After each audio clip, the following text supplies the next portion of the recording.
구독, 좋아요, 그리고 공유까지도 눌러주시면 저에게 도움이 되겠습니다.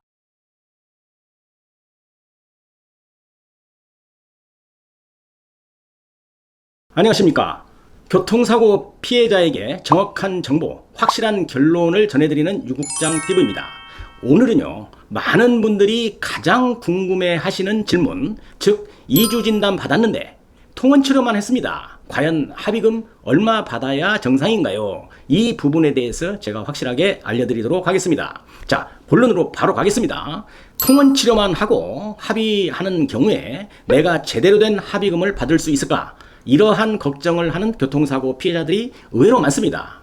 이런 분들은 통원치료만 하면 합의금을 적게 준다고 하던데 또 보험회사에서 전화 오면 무엇부터 이야기를 해야 하는지, 또 전화가 안 오면 또 막 궁금하죠? 내가 먼저 전화를 해야 하는지, 이런 것들이 좀 궁금하실 겁니다. 보험회사 담당자들 사건, 교통사고 사건이죠. 몇 건 정도 배당을 받고 있을까요?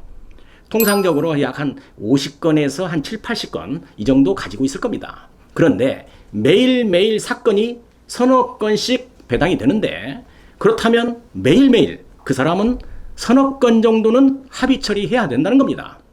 따지고 보면 보험회사 직원이 합의금 줄 때 누구의 돈을 줄까요?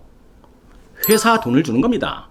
개인 돈 주는 거 아니고요. 그래서 합의금이 일률적이지도 않은 것이고 고무줄처럼 사람마다 좀 다 다르다, 이런 겁니다. 어떤 피해자는 500만 원을 받았다더라. 또 어떤 피해자들은 800 받았다. 그렇게 받은 사람 사실 있습니다. 그렇지만 그렇게 받으려면 보험회사 직원에게 어떤 근거나 명분을 분명히 주어야만 한다는 겁니다. 통원치료한 경우에 대부분 보험회사에서 이렇게 이야기합니다.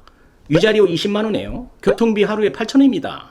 20일 통원치료했다고 한다면 두 가지 합치면 약 한 36만 원의 합의금이 계산되어집니다. 뭐 병원 치료비는 보험회사가 병원으로 다 지급을 하였고요. 뭐 이런 식입니다. 자, 여기서 문제는 이게 맞는 건가? 난 치료도 열심히 받았는데 금액이 이런 생각이 좀 드는 겁니다. 그런데요, 보험회사 입장에서는 이게 끝입니다. 왜냐? 치료비는 병원에 직접 다 지급을 하고요. 그 다음에 피해자는 일도 계속 했으니까 손해본 것이 없다는 그런 논리입니다. 그리고 법원에서도 통원치료만 했을 경우에는 일실수 인정 안 합니다. 판사님이요. 그러니까 치료 다 받았고 이제 합의만 남았다. 그러면 뭐 한 30에서 50만 원 수준에서 마무리하자고 나오는 겁니다. 근데 여기서 중요한 포인트입니다. 보험사 입장에서는 돈 아끼는 게 목적이 아니에요. 민원 같은 거 이런 거 무섭습니다. 민원 들어오면 담당자는 스트레스도 좀 무척 받고요. 퇴근할 마음도 안 생길 겁니다. 어떤 그런 스트레스의 실자까지 다 날아가게 되는 겁니다. 그래서 어떤 피해자는 담당자의 어떤 불친절 있죠. 불친절하고 뭐 전화도 한번 하지 않는 이런 것에 대한 민원 이야기하는 것도 하나의 방법이 되고요. 뭐 월말에 좀 짧고 강하게 치료받고 논리 있게 정리를 해서 얼마 주면 내가 합의를 해주겠다. 이렇게 단도직입적으로 말하면 그럼 50만 원 말고 뭐 한 100만 원 드릴게요. 이런 식으로 선제적으로 더 얹혀주는 경우도 있을 수 있다는 겁니다.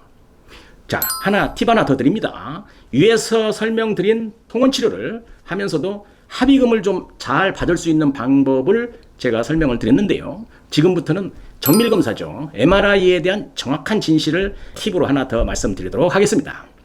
교통사고가 나서 병원에 입원하면 정밀검사를 하게 되는데 정밀검사를 하는 목적이 무엇인지를 알고 해야 됩니다. 어떤 이는 합의금을 많이 받기 위해서라고 하기도 하고요. 또 어떤 피해자들은 내 돈으로 하지 않고 보험회사가 대신 비용을 대주기 때문에 한마디로 공짜니까 한다 이러기도 합니다. 또 어떤 이는 교통사고 피해자들이 기본적으로 한 곳 정도는 하고 있으니 나만 하지 않으면 뭔가 손해보는 것 같아서 라고 하기도 합니다. 그런데 이런 것은 모두 틀린 말입니다. 진짜 정밀검사를 하는 이유는 정확한 진단을 내리기 위한 그러한 의사의 의료 행위가 맞는 겁니다. 교통사고로 치료를 지속적으로 했음에도 불구하고 뭐 호전이 늦어지고 치료의 효과가 나타나지 않을 경우에 의사는 혹시 그 일반적인 엑스레이 검사에는 발견되지 않는 또 다른 이유가 있는지 이것을 확인하기 위해서 하는 것이 그 비싼 정밀검사입니다. 그런데 피해자들 중에서는 MRI를 찍어야 합의하는데 유리할 거라고 하면서 여기저기 한 곳도 아니고 두세 곳을 하는 그런 피해자도 상당수 제가 많이 봤습니다. 과연 이것이 옳은 치료 방법일까요? Nope. 의사들은 손해볼 거 하나도 없습니다. 정밀검사해서 많은 비용을 보험회사로부터 받을 수 있는 것이니 치료가 잘 되지 않는 환자에게 무슨 뭐 큰 선심 쓰듯이 말이죠. 검사를 허락을 하는데요. 정밀검사 과잉 촬영은 의사들 돈만 벌어주는 의료행위가 될 수도 있다는 점 꼭 기억하셔야 되는 겁니다. 자, 그런 비용이죠. 보험회사 직원과 잘 협상하면서 합의금으로 좀 얹혀주는 협상을 해볼 필요도 있다는 것입니다. 기본적으로 잘 살고 아주 부자들이죠, 의사들. 또 거기에 돈 벌어주는 일 적당히 삼가할 필요가 있다는 것이죠. 개인 병원은 50만 원 정도 합니다. MRI 촬영하는데. 근데 큰 종합병원에 가면은 한 7, 80만 원 이렇게 정밀검사 비용이 들어갑니다. 내 돈 내고 찍으라고 하면 찍는 사람 몇이나 될까요? 많지 않을 겁니다. 자, 한 가지 더. 어떤 피해자들은 백화점 그 어떤 쇼핑하듯이 정밀검사를 여기저기 뭐 두세 곳 하는 사람 봤습니다. 이런 생각 조금 바꿔야 하는 겁니다. 보험회사 직원이죠.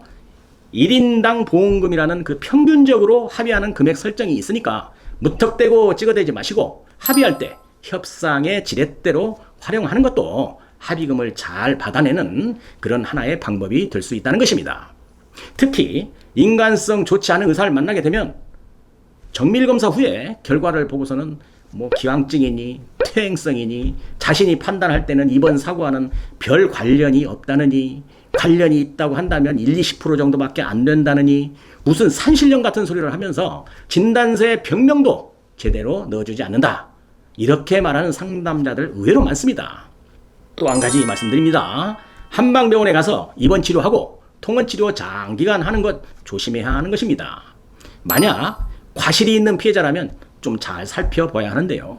내가 합의할 때 내가 받아야 하는 합의금에서 과실 비율만큼 깎이게 된다는 거 꼭 기억해야만이 나중에 후회하지 않습니다.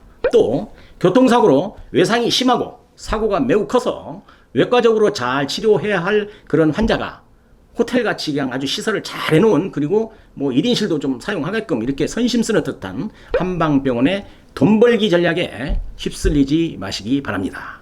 한방병원에서 편안하게 입원하면서 침이나 좀 맞고 시간을 보내는 그런 피해자들이 한의사의 오진으로 잘못된 치료를 해서 고생하는 경우도 적지 않기 때문에 가능하면 교통사고는 양방의사죠. 즉 일반 병원의 의사한테 정확한 진단을 한번 받아보는 현명함이 있어야 될 것입니다. 오늘은 합의금 많이 받는 방법에 대해서 설명을 드렸는데 이 영상 보시고 잘 준비하면 보험사를 상대로 아주 좋은 합의가 이루어질 것으로 기대합니다. 오늘 영상도 도움이 되셨다고 한다면 구독, 좋아요, 그리고 공유까지도 눌러주시면 저에게 도움이 되겠습니다. 감사합니다. 유국장TV였습니다.